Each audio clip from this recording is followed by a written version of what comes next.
ठीक है। आगे अगर देखा जाए एग्रीकल्चर सेक्टर का क्या हालत, एक एक करके देखेंगे। सबसे पहले एग्रीकल्चर, अभी हमने देखा पूरा कि उस वक्त की स्थिति क्या थी। अब देखेंगे एग्रीकल्चर, फिर देखेंगे इंडस्ट्री, फिर उसके बाद आगे फॉरेन सेक्टर। समझ रहे हो? तो एग्रीकल्चर का क्या हालत था भाई। तो बिफोर ब्रिटिश रूल अगर देखा जाए, India is independent economy. British आने से पहले 1700 के आसपास ब्रिटिश आया था भाई। उसके पहले हमारी इकोनॉमी बहुत शानदार तरीके से इंडिपेंडेंटली चल रही थी सिविलाइजेशन के थ्रू। लेकिन उसके आने के बाद जो है वो चीजें पूरी बदल गई और सारा India was globally known for handicraft industry, cotton, silk, textile and their phenomenal work with the metals and precious stone work. इसके लिए हम लोग जाने जाते थे ब्रिटिश आने से पहले। लेकिन जब ब्रिटिश आया, Indian economy is an agricultural based, उस समय एग्रीकल्चर बेस्ड था भाई। And this is clear from the fact that national income of India comprises 70% of the income generated from agriculture. अगर हमारे देश में अगर टोटल इनकम आता है, उसका 70% इनकम कहां से आता था? एग्रीकल्चर से। और before independence 95% of economy based on agriculture, और जो इनकम जनरेट होता था वो भी 95% के आसपास वहां देखने को मिलता था। देख रहे हो कितनी एक स्थिति जो थी वो एग्रीकल्चर को लेकर, कितना जो लोगों ने पकड़ा हुआ था, और लोग खेती बाड़ी आता था, उसके अलावा कुछ आता तो था नहीं। Beside around 85% of population was living in a small town और a village and only a means of subsistence.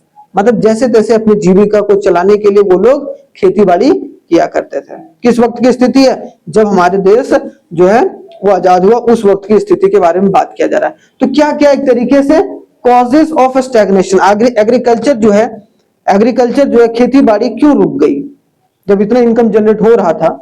ठीक है, 70%, 90%, 70% तो आजादी के बाद हुआ भाई। 95% लोग खेती बाड़ी करते थे, 70% इनकम जनरेट करते थे।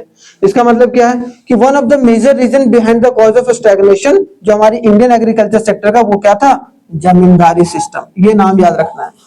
जहां पर क्या करते थे भाई, ऊपर कौन रहता था? ब्रिटिशर्स रहता था, नीचे जमींदार, और नीचे रहते थे छोटे छोटे पीजेंट्स। पीजेंट्स का मतलब जो उनके खेतों में काम करते थे, फार्मर।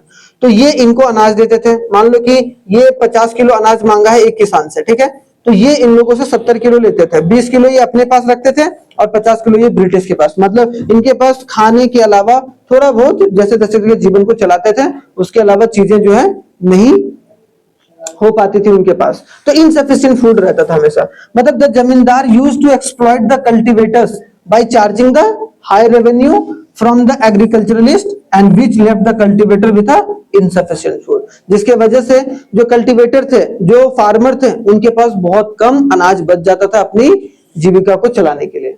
अब दूसरा क्या कारण था स्टैग्नेशन का भाई? एग्रीकल्चर का कम होना। Forced commercialisation.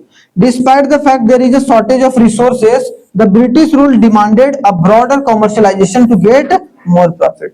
कि मतलब ऐसे ऐसे खेतों का मतलब ऐसे ऐसे अनाजों का आप उसमें प्रोडक्शन करो जिससे हमें फायदा हो। आप खाओ या ना खाओ, उससे कोई फर्क नहीं पड़ता है।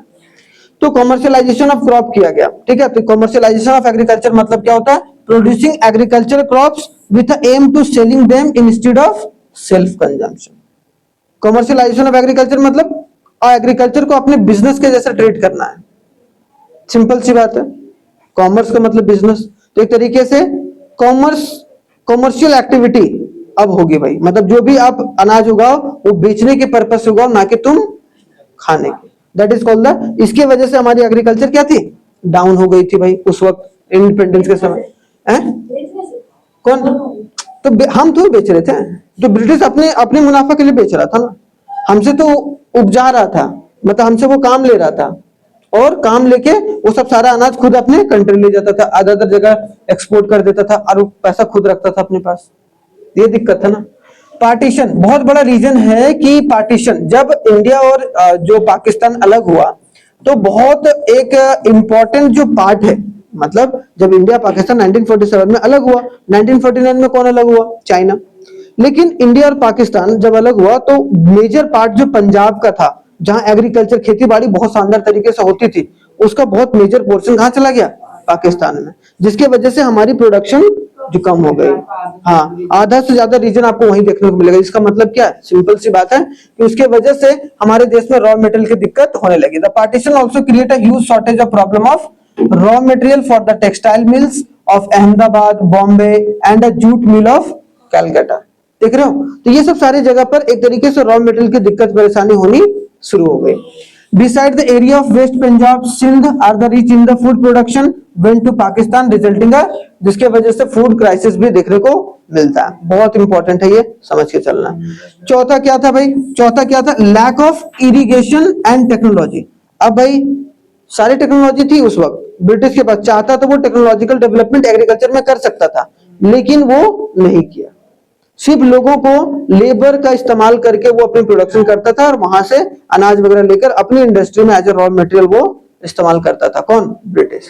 और अपने ब्रिटेन में जाकर वो इंडस्ट्री को बढ़ाता था। ठीक है, ब्रिटेन के इंडस्ट्री को रॉ मटेरियल प्रोवाइड करता था। तो वही बोला गया, the lack of proper irrigation facility and technological upgrade reduces the productivity and production of the crops in India, जिसकी वजह से प्रोडक्शन की कमी आई और यहाँ पर जो चीजें हैं वो धीरे धीरे शॉर्टेज होना शुरू हुआ, खास करके एग्रीकल्चर को लेकर।